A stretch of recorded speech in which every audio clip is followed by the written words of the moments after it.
En ce dimanche après-midi, dans la grande ville de la cité académique, on va guider un peu les plus perdus d'entre vous. Comme toujours, avec ce genre de sujet, on va essayer de faire simple et rapide pour que les faits rentrent facilement dans vos têtes. Aussi parce qu'en soi, il y a pas grand chose à dire. Donc commençons. Tout d'abord, c'est quoi le canon? Bon, normalement tout le monde sait ça, mais on va expliquer très rapidement. Le canon est ce qui est officiel à l'œuvre, ce qui s'est donc passé dans l'histoire et ce sur quoi tout le monde est d'accord pour dire que ce soit réellement passé. Officialisé le plus généralement par l'auteur, soit parce que c'est lui qui l'a écrit, soit parce qu'il l'a validé directement. Maintenant, rappelons que l'œuvre originale est le light novel écrit par Kamashi, le manga Index et l'animé étant une adaptation du roman, donc, et les différents spin-offs étant bien des spin-offs tout simplement. Mais pour autant, est-ce que seul le light novel est canon? Bien sûr que non, en tout cas pas dans le cas d'Index. Quand on parle du canon d'Index, les débats sont parfois houleux, tant la réponse est assez simple, sauf preuve du contraire, tout est canon. Et c'est pas une simplicité pour clore le débat, hein, loin de là. C'est simplement que, quand quelque chose en rapport avec l'œuvre peut être passé chronologiquement sans créer de problème avec des événements ou sans contredire des éléments du média originel, alors on garde généralement un flou en mode « bon ».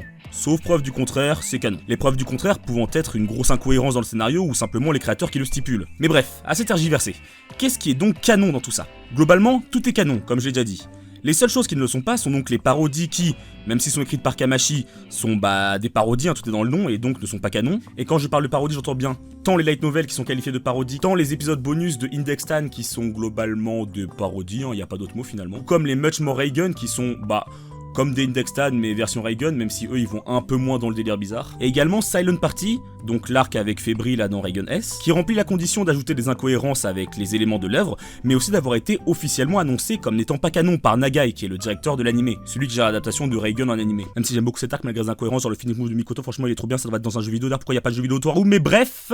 Voilà, c'est tout simple en fait, il n'y a pas besoin de se creuser la tête pendant 10 000 ans. Je tiens également à préciser que Kamashi est présent derrière les spin-offs et adaptations, c'est lui qui écrit les scénarios de tous les spin-offs de l'animé par exemple. Il a été présent durant de nombreux enregistrements des voix des personnages, et c'est quelqu'un qui, même si en soi reste focus sur son light novel, s'implique quand même dans les œuvres externes au roman. Et puis, tous ceux travaillant avec lui semblent d'accord avec ça. Prenez l'exemple de Harué, personnage venant donc d'un filler de l'animé, car l'arc Poltergeist n'est pas dans le manga, donc t'imagines le personnage c'est un secondaire d'un secondaire. Je rigole, je t'aime bien Harué. Mais pour autant, c'est bien Aimura qui a décidé de la placer dans le fond de l'illustration de NT1.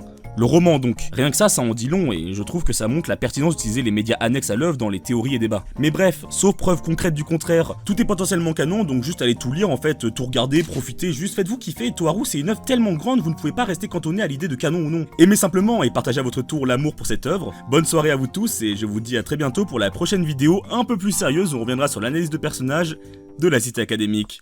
Ciao.